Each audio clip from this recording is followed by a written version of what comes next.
क्या कभी कभी आपको भी ऐसा लगता है कि आप जिंदगी में भाग तो बहुत रहे हैं लेकिन आगे नहीं बढ़ रहे हैं? सुबह उठो, काम पर जाओ, दिन भर मेहनत करो, महीने के अंत में थोड़ा पैसा बचाओ, और फिर जब बैंक बैलेंस देखते हो तो लगता है इतनी मेहनत के बाद भी बस इतना। कई लोग यही रुक जाते हैं। उन्हें लगता है कि सेविंग और इन्वेस्टिंग उनके लिए है ही नहीं, उनका काम ही नहीं है। लेकिन सच यह है, शायद आप पीछे नहीं हो, शायद आप बस उस फेस में हो जहाँ मेहनत दिखती कम है लेकिन असर चुपचाप बन रहा होता है।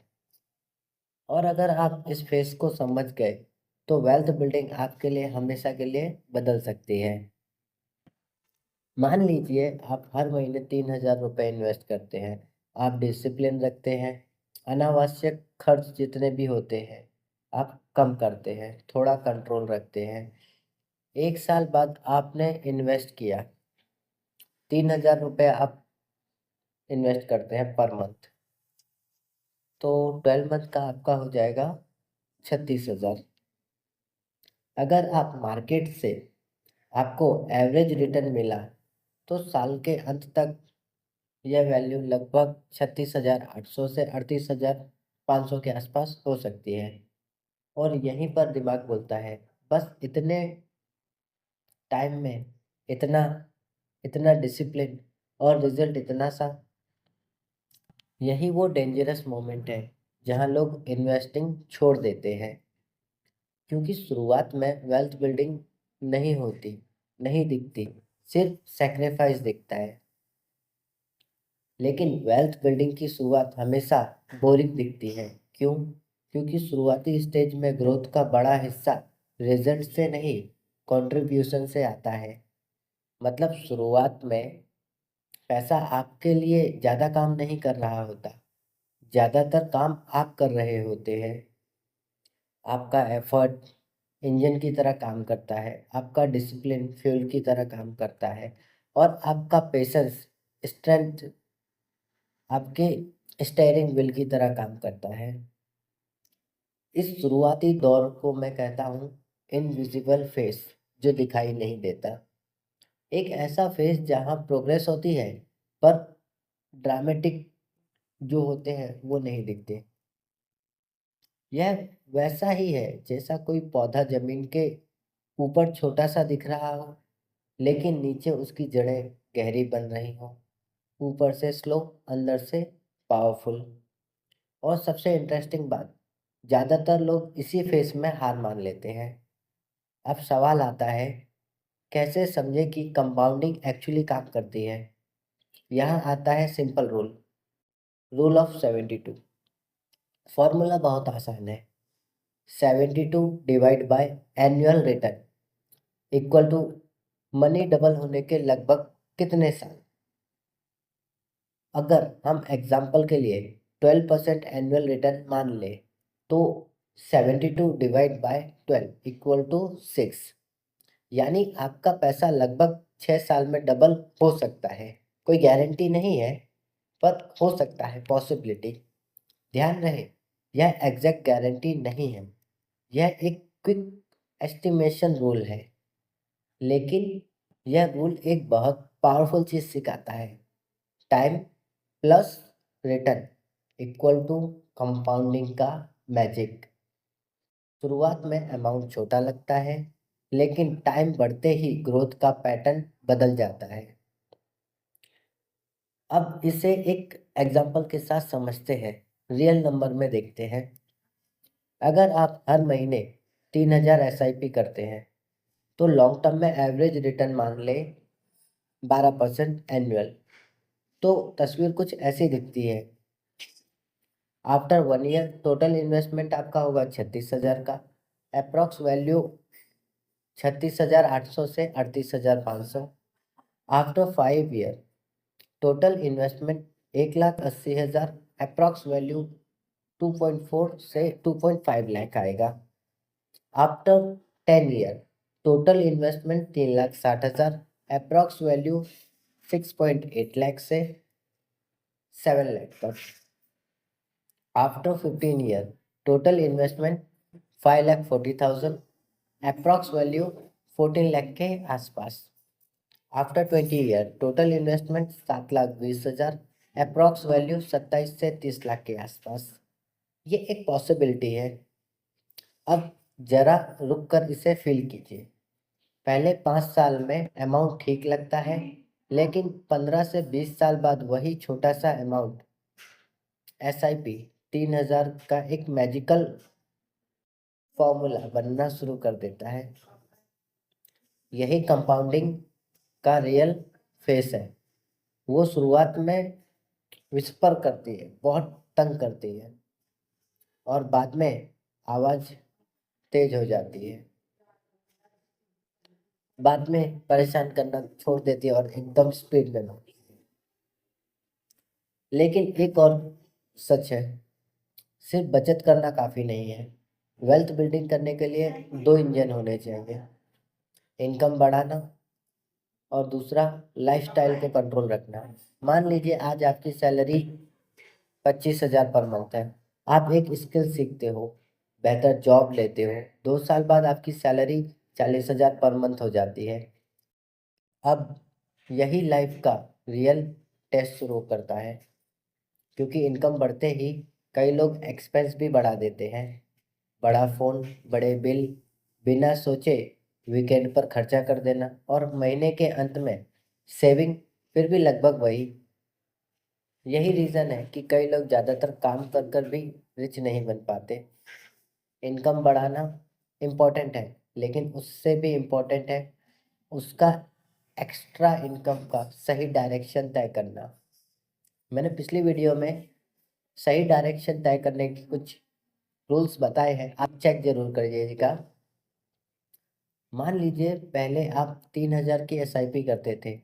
अब सैलरी बढ़ने के बाद आपने SIP को बढ़ाकर 8,000 पर मंथ कर दिया। अब फर्क देखिए, अगर 8,000 पर मंथ SIP को लॉन्ग टर्म में 12% एनुअल रिटर्न मिले तो रफली नंबर्स कुछ हो सकते हैं। आफ्टर 5 ईयर इन्वेस्टमेंट होगा 4.8 लाख के आसपास, अप्रॉक्स वैल्यू 6.5 से 6.7 लाख तक। After 10 year investment amount 9.6 lakh से अप्रॉक्स वैल्यू आएगी 18 लाख के आसपास।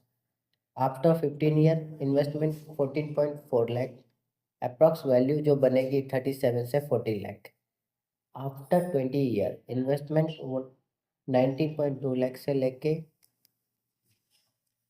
2 लाख, अप्रॉक्स वैल्यू बनेगी 72 लाख से 80 लाख। यही वो डिफरेंस है जो बाहर से छोटा डिसीजन लगता है, लेकिन फ्यूचर में मैसिव रिजल्ट देता है। वेल्थ बिल्डिंग का फॉर्मूला अक्सर ग्लैमरस नहीं होता, चकाचौंध वाला बिल्कुल भी नहीं होता।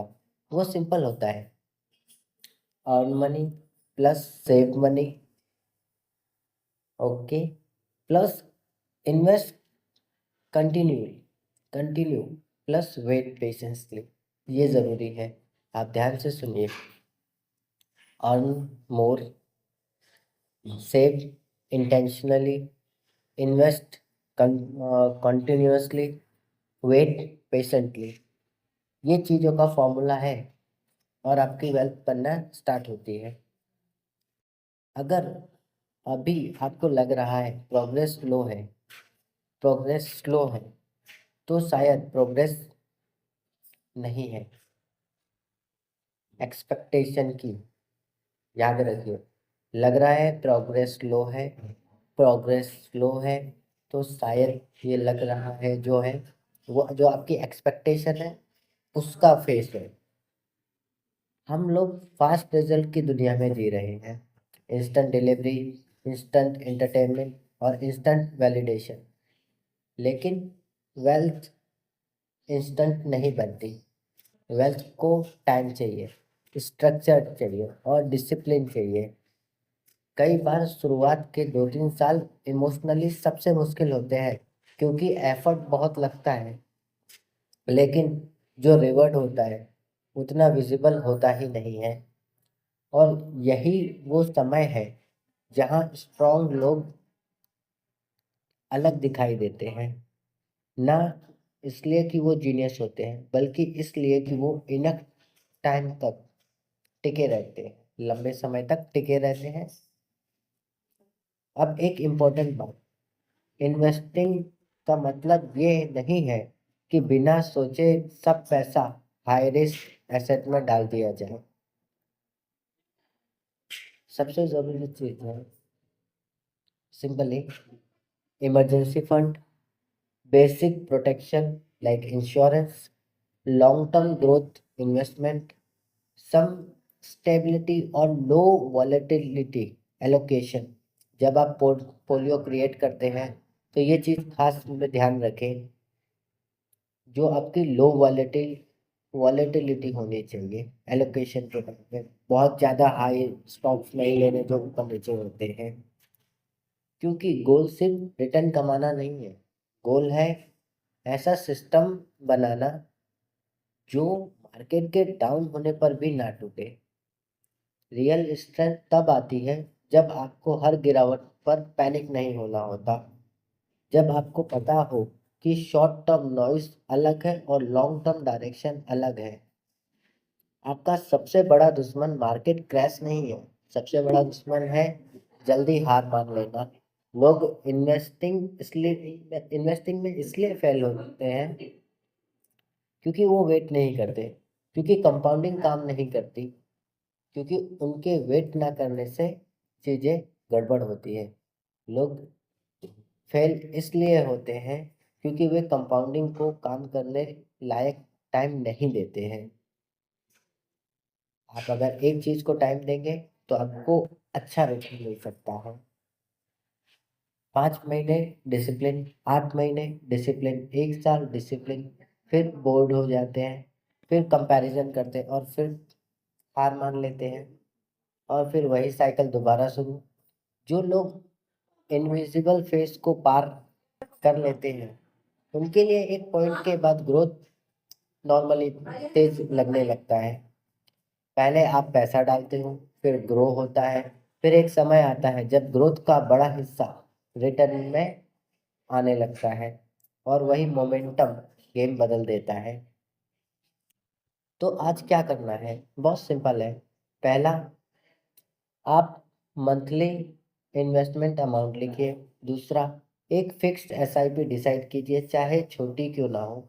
तीसरा, रिटर्न एक्सपेक्टेशन रियलिस्टिक रखिए और ओवर प्रॉमिस मत करिए अपने आप को। चौथा, कम से कम 5 से 10 साल का जरूर रखिए। पांचवा, इनकम बढ़ाने वाली स्किल्स पर काम करिए। जॉब कर रहे हैं तो साथ में इनकम बढ़ाने वाली कोई स्किल्स सीखिए। और छठा, हर छोटे छोटे प्रोग्रेस को रिस्पेक्ट दीजिए, क्योंकि शुरुआत का छोटा सा डिसिप्लिन ही आगे चल के आपको फाइनेंशियल कॉन्फिडेंस देता है। याद रखिए, हर बड़ा, ध्यान से सुनिएगा, जब भी कोई आप चीज करते हैं तो उसमें काफी समय लगता है। हर बड़ा अमाउंट कभी ना कभी एक छोटी सी एसआईपी से शुरू हुआ था, याद रखिएगा।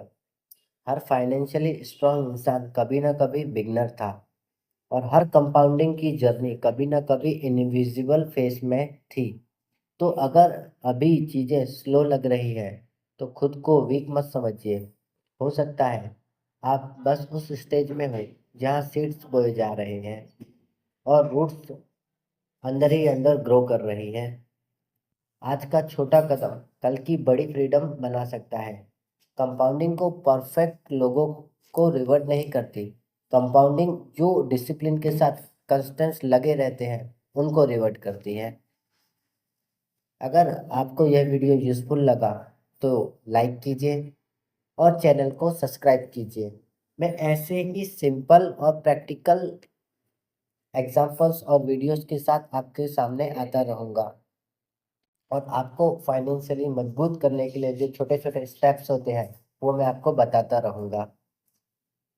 स्टिल एक चीज़, ये कोई भी बाय और सेल रिकमेंडेशन नहीं है। जो भी है, जब भी आप इन्वेस्टमेंट करें आप आपके फाइनेंशियल एडवाइजर की सलाह ज़रूर लें, क्योंकि स्टॉक मार्केट में रिस्क होता है, इसलिए रिस्क से बचना चाहिए। अपने फाइनेंशियल एडवाइजर की सलाह ज़रूर लें। और हाँ, एक चीज़, ये जो भी नंबर्स मैंने आपको बताए हैं वीडियोस में, ये सारे नंबर एजुकेशनली है। और और एक चीज समझिए, ये नंबर्स रॉन्ग भी हो सकते हैं, क्योंकि मार्केट के अप एंड डाउन के ऊपर सारी चीजें डिपेंड करती हैं। तो जब भी आप कोई बड़ा फैसला लें, प्रॉपर कैलकुलेट करें, सारी चीज़ों को देखें, और आप आपके फाइनेंशियल एडवाइज़र की सलाह ज़रूर लें। ये वीडियो सिर्फ एजुकेशन पर्पस के लिए है, इसमें कोई बाय और सेल रिकमेंडेशन नहीं है। वीडियो कैसा लगा मुझे ज़रूर बताएं, और आप लोगों का प्यार बनाए रखें। Thank you.